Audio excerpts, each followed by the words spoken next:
Regulation run amok. One truck driver says the federal government is literally telling him when he has to work, eat, and sleep.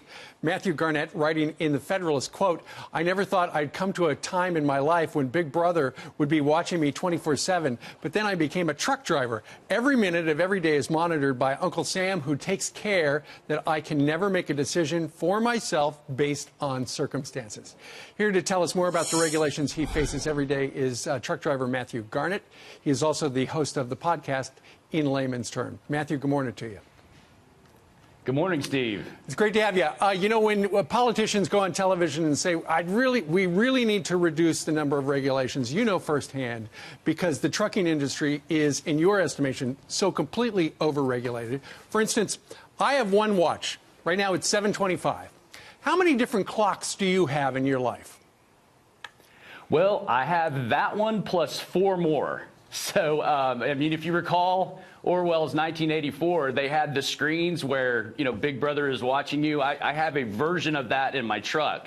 And so when I start working for the day, 2 of those clocks start in addition to the one you're fighting. And then when I start driving, another 2 start.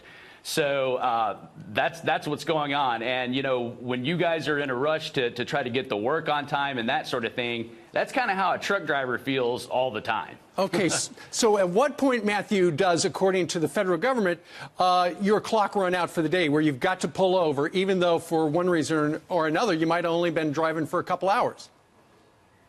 Well, let's say, for instance, I mean, this would never happen, but let's say, for instance, I got stuck at a shipper for 10 hours right. for some reason, okay. You know, at a dock. Well, literally, I would only have 4 hours left to drive. Now, I'm not going to try to take you through all the hours of service regulations. There's parts about it I still don't understand. Right. But those running clocks reduce the amount of time that you're allowed to be on the road. Once those clocks run out, you have to stop driving. Sure. And I understand there are also regulations on off-duty time. So if you're not on duty, let's say this weekend, it's your off-duty time. And you can't mow the yard, you can't take out the garbage, you can't do stuff like that in your off-duty time, according to Uncle Sam?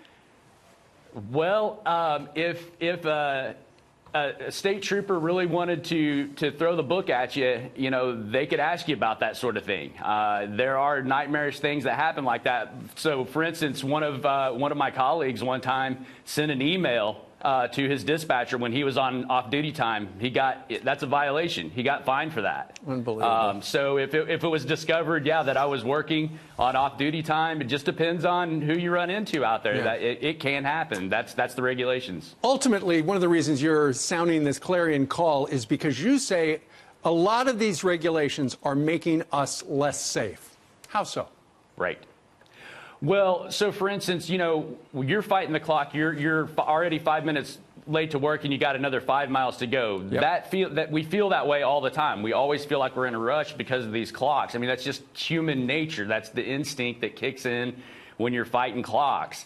And then on top of that, while you're fighting the clock, sometimes you're fighting fatigue because that little computer there literally is telling you when it's time to sleep. When that thing runs out, it's time to sleep. Yeah. When you have more time, it's time to drive. And so you're put in situations that just literally force you to do that.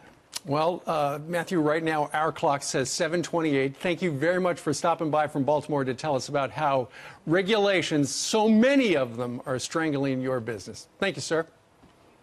Thank you, Steve.